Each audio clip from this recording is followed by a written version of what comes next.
उद्धव जी महाराष्ट्र से। श्री हरिवंश। जी हरिवंश महाराज जी। महाराज जी, आप जी कहते हैं कि श्री जी ने हमें इस मार्ग में घसीटा है, उसी प्रकार श्री जी मुझ अधम को भी कब घसीटेंगी? मैं ऐसा क्या करूं कि श्री जी मुझे अपने मार्ग पे घसीटे? क्योंकि जब मैं श्री जी के आश्रित होके संसार और प्रभाव में। प्रार्थना, प्रभु से हम प्रार्थना, हमें प्रार्थना भी नहीं करनी पड़ी क्योंकि हमारा पीछे के जन्म से चलता रहा है।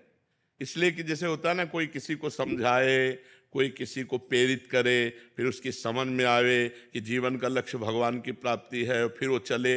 ऐसा मेरे जीवन में कुछ नहीं था। स्कूल से आते तो आग लग जाती है हृदय में, यार अम्मा हमारी नहीं, ये मरेंगी, पिता हमारे नहीं, ये मरेंगे, हमारा है कौन?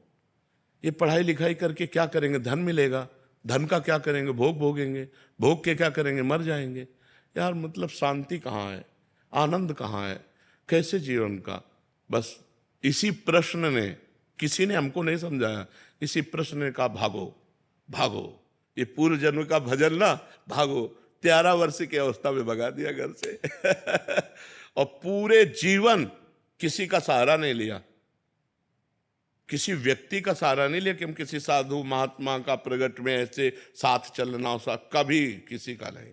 असंगो हम पुरुषा, तुम बोल रहे हो तो छुप के सुना और बात जो समझ में आई उसे जीवन में धारण किया, आगे बढ़े। हम किसी का संग नहीं किया, इसलिए संग नहीं किया कि कहीं हमारी जो वो किसी के संग से दब न जाए, क्योंकि आपका संग करें और आपका लक्ष्य है नहीं भगवान का तो हम फंस सकते हैं। तो आप दूरी बना करके रखें और सदैव पूज्य पाद से उड़िया बाबा हमारे आदर्श रहे, उन्हीं के ही वचन, उन्हीं का जीवन।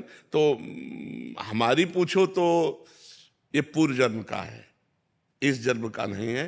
पूर्व जन्म से हमें जो संपत्ति मिली थी उसी ने हमको घसीटा है। अब जैसे आप लोग हो, ये कृपा हुई है कि सत्संग सुनकर भगवत मार्ग में चलने की भावना बनी है। सत्संग सुनकर ये कृपा होती।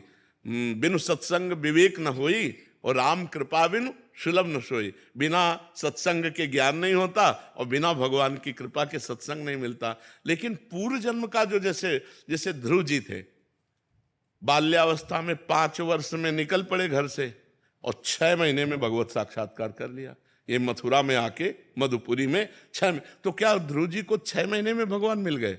नहीं, पूर्व जन्म में भारी तपस्या की, 6 महीने रह गए थे पूर्णता में, तो 6 महीने में पूर्णता में हो गया। अब जैसे 1-2 लोगों ने कहा कि हम आप जैसा बनना चाहते हैं, हम भाई ये तो हम वादा नहीं कर सकते कि तुम प्रेमानंद बन सकते हो, क्योंकि भगवान के यहाँ ढांचा अलग है। आप जैसा ढांचा नहीं है, आप जैसा ढांचा नहीं, आप अकेले हैं। पूरे भारत में आप देख लीजिए, कुछ ना कुछ फर्क पड़ेगा। कितने ढांचे हमारे प्रभु के पास, आप सोचो। तो अच्छा, प्रेमानंद बनने के लिए वो सामग्री चाहिए जो बचपन में हमको पूर्व में भगवान की कृपा से मिली। उस सामग्री से अकेले भागना और कितना कष्ट सहा है पूरे जीवन में, तुम्हें कैसे बताएं। जैसे कोई चल रहा हो, मेहनत कर रहा हो, तो कोई स्याबास बोल दे तो अच्छा लगता है ना, और उसे गाली दे करके उसको निराश कर दे तो प्रायः निराशा ही मिली है।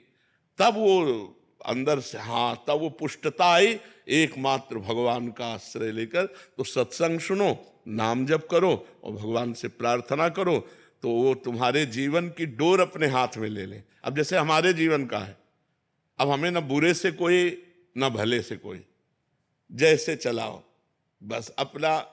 ऐसे हो गया कि जैसे ड्राइवर बैठा है और वो कहाँ ले जाएगा, कैसे ले जाएगा, बिल्कुल अपने चुपचाप बैठे। क्या बुलवा रहे हैं वो सुन रहा हूँ, क्या करवा रहे हैं वो देख रहा हूँ, कहाँ ले जा रहे हैं, क्या क्या हो रहा है, ये उनका खेल।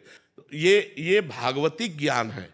ये मतलब पढ़ा लिखा ज्ञान नहीं, ये भगवान अंदर से हमारे, जैसे अर्जुन के रथ में भगवान बैठ गए, ऐसे प्रेमानंद के हृदय में भगवान बैठ गए और वो डोरी पकड़ के चला रहे। अब दूसरों को लग रहा है प्रेमानंद कर रहे, और प्रेमानंद तो केवल बैठे, आगे भगवान सब कुछ कर रहे हैं। करें करावें आप सब और जने बढ़ाई दे। तो प्रिया जी से प्रार्थना करो, वही अपने चरणारविंद में ले ले, बस यही सार बात है। और जैसे दोनों तरफ बैलेंस करके चलना, संसार और परमात्मा, बहुत मुश्किल। हाँ, है तो कठिन, पर बच्चा बाबागिरी भी बहुत कठिन है, बहुत कठिन। अच्छा, 1-2 महीना ब्रह्मचर्य रह लो, खुली बातें कह रहा हूं। 1-2 महीना तुम्हें नियम दे दे कि 2 महीना ब्रह्मचर्य आप आराम से रह लोगे, कष्ट सह के। लेकिन आजीवन ब्रह्मचर्य रह जाओ। कितना आकर्षण है माया का। नाना प्रकार की भोग सामग्री, मन तो है। 25 वर्ष जो जीवन कटा वो ऐसा जीवन था कि पूरे जीवन में कभी किसी रसोई में बैठ के भोजन नहीं किए, वृंदावन के सिवा कभी जीवन में नहीं कि आओ बाबा बैठो गरम गरम, नहीं। एक रोटी यहाँ से मिल गई, एक मिल गई, और वो भी मिली कि ना मिली गंगा किनारे। गंगा किनारे 10-10 किलोमीटर दूरी गांव है, अब गंगा किनारे ही चलना है, अब कई कई दिन हो जाते भोजन नहीं मिलता। बड़ा कष्ट में। ये कोई न समझे कि साधु का मार्ग बड़ा सरल मार्ग है। साधुता से पूरा जीवन निर्वाह करना हमें लगता कलयुग है, बहुत संभल के चलना चाहिए। तो ये भगवान के आश्रित तो बाबा जी बनने की सोचना मत। हमें ऐसा लग रहा है ना कि हम किसी योग्य नहीं रह गए, चल ही नहीं पाते किसी भी मार्ग में नहीं, पहले राधा राधा जपो, डट के जपो अंदर, फिर आगे बात करना। पहले राधा राधा। बाबागिरी बहुत कठिन है।